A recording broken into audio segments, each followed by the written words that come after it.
बिस्मिल्लाहिर्रहमानिर्रहीम। मोहतरम नाजरीन, अस्सलाम वालेकुम।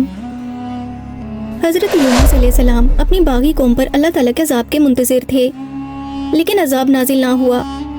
अब गुस्से की हालत में अल्लाह ताला से इजाज़त लिए बगैर अपने कुंबे के हमरा इलाका छोड़ने के लिए निकल पड़े।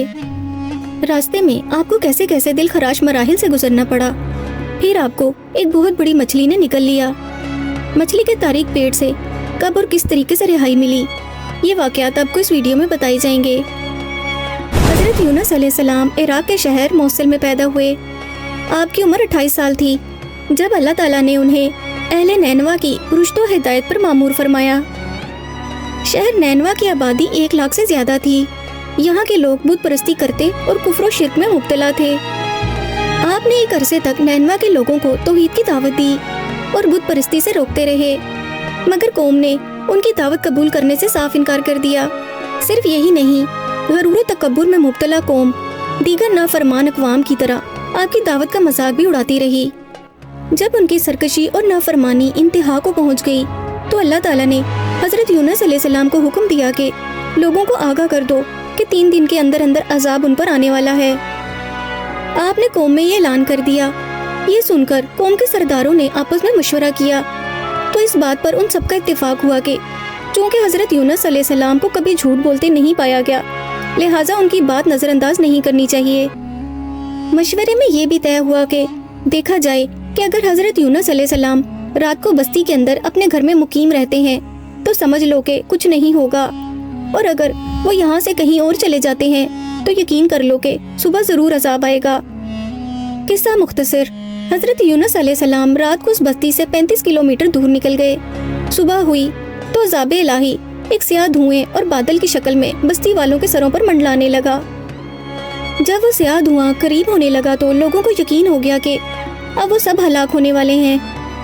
तब हज़रत यूनुस अलैहिस्सलाम को तलाश किया गया कि उनके हाथ पर ईमान ले आए और तौबा कर लें, मगर आपको ना पाकर खुद ही खुलूसे नीयत के साथ तौबा इस्तग़फ़ार में लग गए और अपने घरों से बाहर मैदान में निकल आए। औरतें, बच्चे और जानवर सब एक मैदान में जमा थे।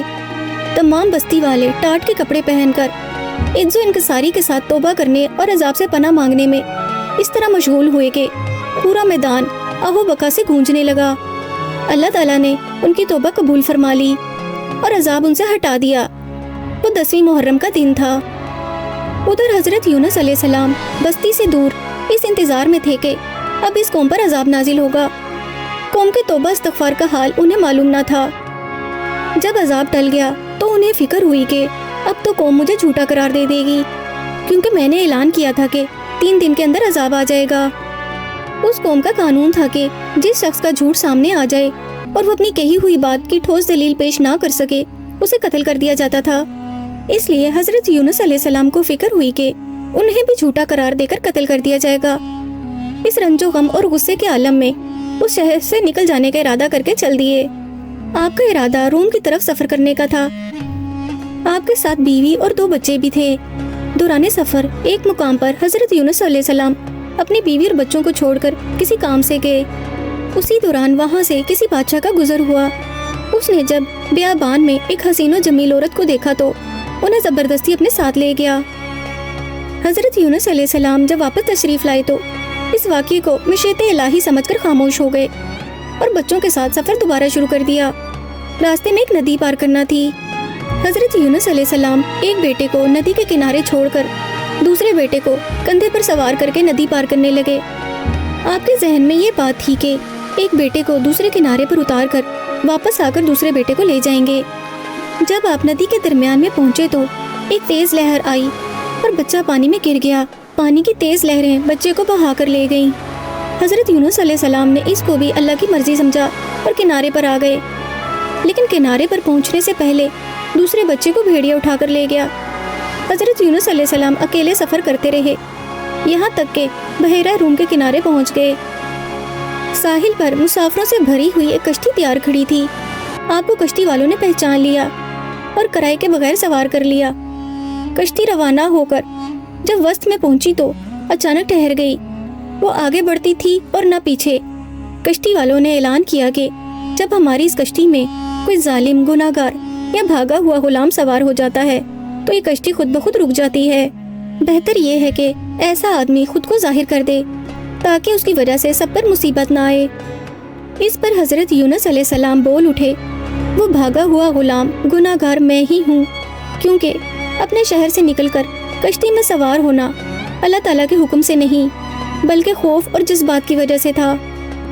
لہٰذا آپ کی پیغمبرانہ شان نے اس بات کو گناہ قرار دیا، اس لیے آپ نے فرمایا کہ مجھے دریا میں ڈال دو تو تم سب اس عذاب سے بچ جاؤ گے۔ مگر کشتی والے اس پر تیار نہ ہوئے، البتہ انہوں نے قرآن اندازی کی تاکہ جس کا نام نکلے اسے دریا میں ڈالا جائے، لیکن قرآن اندازی میں بھی آپ ہی کا نام نکل آیا۔ لوگوں کو اس پر تعجب ہوا تو کئی مرتبہ قرآن اندازی کی گئی اور ہر مرتبہ آپ ہی کا نام آتا رہا۔ ایک طرف قرآن اندازی میں نام نکلنے پر آپ کو دریا میں ڈالے جانے کا بندوبست ہو رہا تھا، دوسری طرف ایک بہت بڑی مچھلی اللہ تعالیٰ کے حکم سے کشتی کے قریب منہ کھولے موجود تھی کہ آپ کو اپنے پیٹ میں جگہ دے۔ حضرت یونس علیہ السلام کو جوں ہی پانی میں پھینکا گیا، مچھلی نے فوراً انہیں نگل لیا۔ حضرت یونس علیہ السلام اس مچھلی کے پیٹ میں 40 روز رہے۔ اس حالت میں آپ نے دعا کی، لا الہ الا انتا سبحانک انی کنت من الظالمین۔ فرشتوں نے اللہ تعالیٰ کے حضور حضرت یونس علیہ السلام کی سفارش کی تو اللہ تعالیٰ نے دعا قبول فرمائی۔ اللہ تعالیٰ نے مچھلی کو حکم دیا اور اس نے آپ کو سمندر کے کنارے ڈال دیا۔ مچھلی کے پیٹ کی گرمی سے آپ کے بدن پر کوئی بال نہ رہا، آپ کا جسم کسی نومولود پرندے کے جسم کی طرح نرم و نازک اور ملائم ہو گیا تھا۔ اللہ تعالیٰ نے آپ کے قریب کدو کی بیل اگا دی، اس کے پتوں کا سایہ آپ کے لیے راحت کا سبب بن گیا۔ اللہ تعالیٰ کے حکم سے ایک جنگلی بکری بھی صبح اور شام آپ کے پاس آ کھڑی ہوتی اور آپ اس کا دودھ پی لیتے۔ رفتہ رفتہ آپ کی صحت بحال ہو گئی اور آپ اس مقام پر جھونپڑی بنا کر رہنے لگے۔